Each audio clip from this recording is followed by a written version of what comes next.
The job of a police officer is never easy. Putting yourself at risk to maintain order and protect your town or city is a huge honor and responsibility. As such, they can be asked to carry out some truly horrific tasks. Be warned, this video is horrifying. And if you're not one for the very worst the world has to throw at you, best click away now. But without further ado, it's time to get comfortable and let the darkness take control. Number 1. We were called to an apartment, which was a reputed local drug den. A female we knew called and said that the male renter had been assaulted and she had ran. We got there and the door was bolted shut. I kicked the door over and over again, and it would not open. What I found out later is that the dope team had done a search warrant on the apartment a couple of weeks ago, and afterwards the tenants had reinforced the door jamb with a metal plate. It took me a total of 22 times kicking the door before I broke the deadbolt in half, which flew across the room and hit the wall. We made entry, guns drawn, and started clearing the apartment. This place was the kind of spooky I'd seen in places where a lot of meth is done. It was dark. There were swastikas, 666, upside down pentagrams, etc., painted all over the wall. Pictures of faces hung off the wall, with the eyes X'd out, and baby dolls with their eyes scratched out into X's. As we cleared the first room, we started seeing the blood, first on the bed, and then a trail on the floor leading back to the room. The layout was weird. One main room, and then a back room, which was more of a hallway and a bathroom at the end of the hall. We followed the trail of blood down the hall to the bathroom door. In front of the door was the renter's dog, which was shaking uncontrollably and pissing all over the floor, scared out of its mind. As we got closer to the dog, it became very aggressive because it was scared. I made my way around the dog and entered the bathroom, where I found the renter hunched over in the shower, bleeding from his face, holding his cheeks with his hands. He was frantically trying to talk, pleading with us not to hurt his dog. Blood was dripping from his mouth, and I couldn't understand him. Then I saw the extent of what had happened. His jaw had been dislocated on both sides when he was beaten by 2 men with a hammer. It was just hanging there. As he was trying to plead with us, he could only attempt to talk by flicking his blood-covered tongue in the pattern of words, because his jaw didn't work at all. Number 2. This was told to me by my EMT friend. In one of the apartments in a nearby city, the apartment manager went in to investigate a really bad smell in one of the lower units. Apparently, people all around it were complaining. Once he saw what was up, he called the ambulance. So, first responders show up, which included my said EMT friend. And there's this lady sitting on a couch. There's also something squirmy going on down in her underpants area. So they check her out, and in the process remove said undergarments. And out falls a swarm of maggots. Apparently, said individual had a fairly strong substance abuse problem. Some of the needles she poked into her nethers which caused an infection. This led to rotting flesh, which attracted flies, which in turn led to maggots.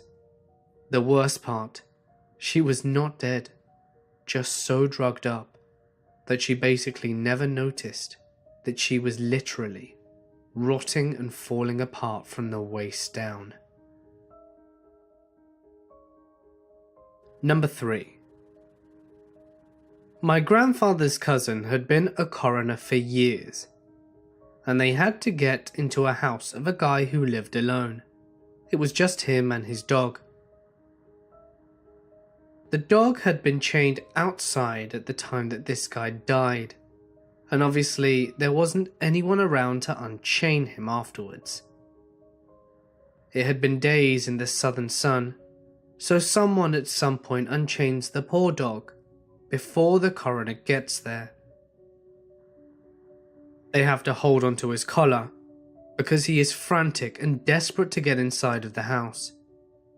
The coroner gets there, they bust the door open, and the dog manages to slip away from the person holding the collar.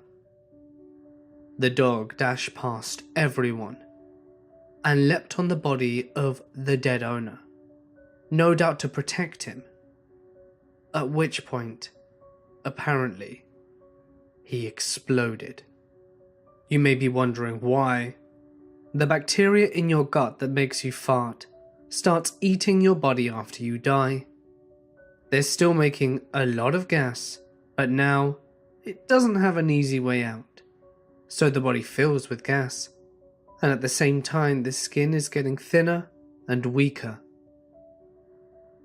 So the end result is basically a very grisly and foul-smelling flesh balloon, 5 to 6 feet long, and then along comes a dog with sharp scratchy claws, and boom, it was entrail confetti for everyone. Number 4. I spent my first year as a constable in an inner city suburb of Queensland. Now, of the population of the area, something like 40% was reserved for government commissioned housing for rehabilitated criminals and persons released from mental health assessment centres. So there was a share of creepy shit, but to be fair, for the most part, the people who we dealt with were more like cartoon characters than super shady creepy, but they had their moments. One guy that we had just met before decided one afternoon to start destroying shit in the commission setup of units he lived at. He was going crazy, kicking through latticing, throwing pot plants off buildings at passers-by, stealing and collecting people's shoes, smashing car windows and the like. After about 15 minutes of mayhem, he must have ran out of steam and gone back up to his unit. That's where we found him, and he decided to bung on a turn. He would just not stop screaming and bashing his head and face into any surface or object that he could find. Eventually we got a van with a pod and secured him. Then we went back into the house to try and figure out what had happened. The house were like a cluster bomb had gone off. Somehow he had fit 2 coils trolleys inside and was using them as furniture. The whole place stank of rotting food and shit, and on the coffee table, if you can call it that, there were a series of scrawled notes of just expellatives. Again, not massive mental function with this guy, as well as a wooden box. Inside the wooden box were about 100 small clip-seal bags. Over half of the bags had a brown granular organic material in them, and the others had clear crystal-like stuff in them. The brown bags were somewhat organised from the smallest to the largest staples. Now, with the type of people we had in the area, we had all sorts of wonderful ways these people got high. We were used to seeing weird shit that people would ingest, so we didn't recognise these bags, but were quite confident that they were a narcotic of some kind. So, of course, we examined the bags and their contents, and there's enough to test if need be. So I go to get one of the bags and empty its contents to see it better. So these samples of brown material, they've got flecks of colour and little tendril-like hairs, not unusual for plant derivatives to have, but I've never seen it before. So I'm looking at it, I'm holding it, talking to my partner that it may be a really coarse hash derivative, or byproduct of production or something else, and how this might potentially explain why the guy went nuts. The dog unit officer who assisted with the arrest comes in. He sees the scene, looks at the coffee table, and looks at the bags, looks at me holding the contents of one in my palm, and straight away goes, "That guy's got golden staph. He's been collecting scabs." This guy had been picking at a golden staph infection on his leg, collecting the scabs, organizing them into smallest to largest, and then eating them. The small yellow crystals, snot and crust from his nose, with the same end goal. I bought shares in Purcell hand sanitizer after that. Number 5. I got dispatched to a call. The daughter had tried to reach her elderly mother and couldn't make contact. For the most part, these usually end badly. We got to the location of the house, and we had received written authorization from the daughter to make forced entry at the front door. We asked the daughter to wait by the squad car and had the fire department spreading the door frame open. Immediately, I noticed the smell and began to search the house. I found her mother in the kitchen, laying on the open door of the oven. Half her face and hair were burnt off, and the oven was still on, cooking her. Apparently, we found out from the daughter that the mother used the oven for heat and had a heart attack and fell on the oven door. Best thing I can say is that it looked like Harvey Dent from the Nolan Batman film. Number 6. I got a call from a woman screaming from an abandoned apartment, saying that she was being tortured and killed. My partner and 4 other officers and I had to search every room and door in what looked like a college dorm. All the doors faced inward, and there was absolutely no way of knowing where the screams were coming from. My partner found the woman covered in her own blood, running out of an apartment. I held the apartment door whilst he ran her down. Scariest call of my life. Turns out she was tripping on PCP and had been cutting herself. There was no way of knowing that until we searched the apartment, and I swear that Michael Myers, Krueger, or Chucky were waiting behind every door in that apartment, just waiting to stab me. It was an awesome time. Number 7. My uncle is a cop and likes to tell the story of the time he showed up to arrest a 15-year-old who skipped school to throw rocks through some cars and steal things inside them. He gets there and knows the kid. They've gotten him a few times before, one time for turning up to school with drugs, and the other time for carrying a knife at school. They knock on the door, and his 18-year-old brother and 17-year-old sister open it. The cops kindly tell them what they want, and the duo then respectfully tells them to piss off. The cops show them that they have the warrant for this kid's arrest, and that they need to open the door. They get told, this time more rudely, to leave. So, getting quite annoyed now, another cop car pulls up and asks what's going on. As they're being uncooperative, they know that they may have to force their way in and break the chain. The 18-year-old shithead says that he has a gun, and about 3 seconds later the door is broken down. The 18-year-old is quickly tasered, and the 17-year-old girl is screaming for her brother to book it. So he jumps out the window and manages to get away for now. The brother is thrown in the cop car, and the 17-year-old very cleverly slaps one of the officers in the face and ends up getting the same free ride and a new pair of bracelets. They then call the property manager to get permission to enter the house and complete the investigation. The second floor reeks. It's the worst smell they've ever smelt. They get upstairs and it just gets worse and worse.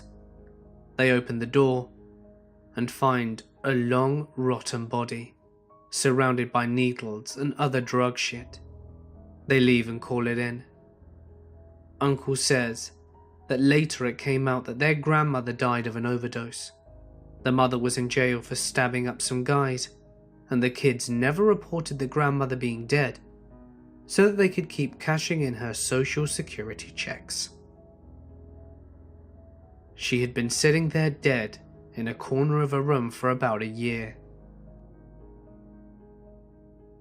Number 8. I was a fresh officer with dreams of being a hero. I get dispatched to a call of a family fight. Not wife or husband, but brother-sister. The female was reporting the male had attacked her. I arrived and located the female and the male. The male I knew from prior contacts. I detained him in handcuffs, then quickly smelled a strong odour of pepper spray. I found out that after the male knocked off the female's weave, she pepper sprayed him. I knew there were different types of pepper spray, like gel, and I'm walking around the house taking photos for my investigation and assessing the property damage. I noticed that in his room, the odour of the pepper spray was extremely strong and made my eyes sting and water instantly, with a decent amount of stinging sensation. The fumes had made it incredibly hard to breathe and left me without the ability to breathe at points, requiring me to leave the room to get fresh air. I then find a brownish gel substance all over the walls in the shape of handprints. I photographed the evidence and determined that it was the pepper gel that the male suspect was wiping off his face onto the wall. I found it odd that it was all over the walls and covered the room. I thought this chick dusted him with the entire can of pepper gel, and after some investigation, I took the male to jail. I responded to the same house several days later for an unrelated medical issue. There were more family members at the house, and the male was still in custody. I was having a conversation with the family as the hero firefighters were saving the day. I inquired if they had fully cleaned up the pepper spray from the male's room, and they gave me a strange look and told me that there was none in there. I told them about the gel that was on the wall, and then I sat there in horror as they explained to me that this man had been, for years, ejaculating on his walls and playing with it, and the gel was in fact the fumes that were released after years of accumulation. My God, was it foul. Number 9. A former officer of the law told this to me years ago. The officer had responded to a parent's call to arrest their son, who they were convinced had relapsed on meth. What had tipped them off was that the son had started blasting both thrash metal and porn on max volume from his bedroom and locked himself inside. Communication with the kid was impossible with the noise. However, the officer's partner had been able to glance into the kid's window and can see that he was sitting motionless in front of his computer. He was shirtless, but otherwise everything seemed rather normal. With permission from the parents, the officer decided to push through the lock. Moans and groans and relentless guitars deafened the ears. The only light illuminating the room was the bluish hue of the computer monitor. The kid's face was a disoriented grin, stretching to his lips' furthest limits. He wasn't shirtless, he was in fact naked and drenched in sweat. In his right hand, cupped like a chalice, were his testicles, which he had ripped off in a flurry of drug-induced self-mutilation. Number 10. I was taking this law class, and my professor brings in a cop to talk about points of law. At one point, the cop shows the class a picture of a man who committed suicide by a gun.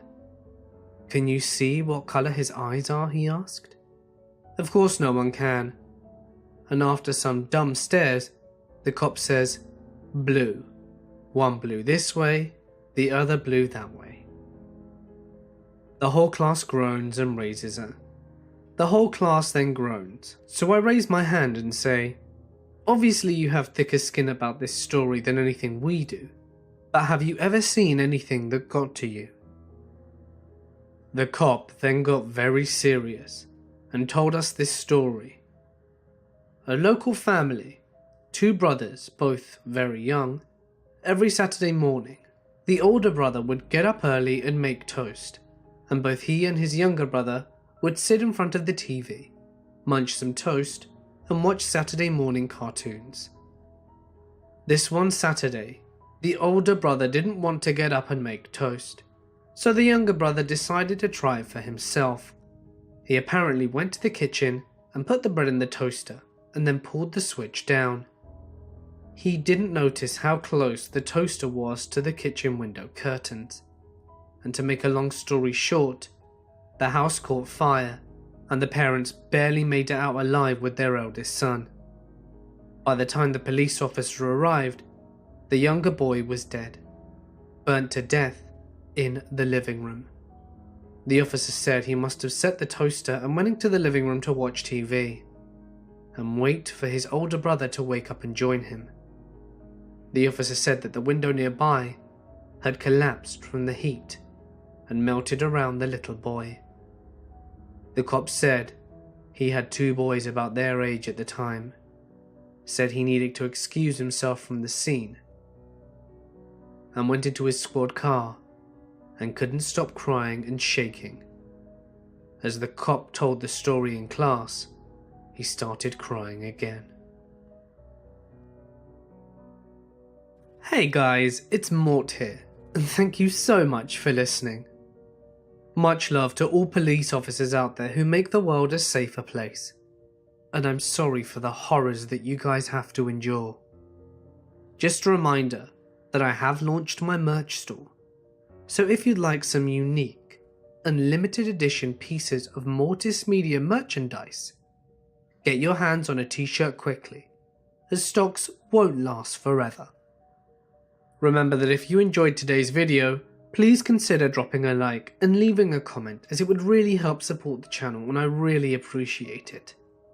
And if you'd like to do something incredible to help support the channel even further, feel free to visit my Patreon. You can find the link in the description, as well as the links to my social media. But if you want your story read on my channel, you can submit it as a text post to Reddit, or send it to me via email. Both links can of course be found in the description. But anyway, for now guys, I'm gonna sign off.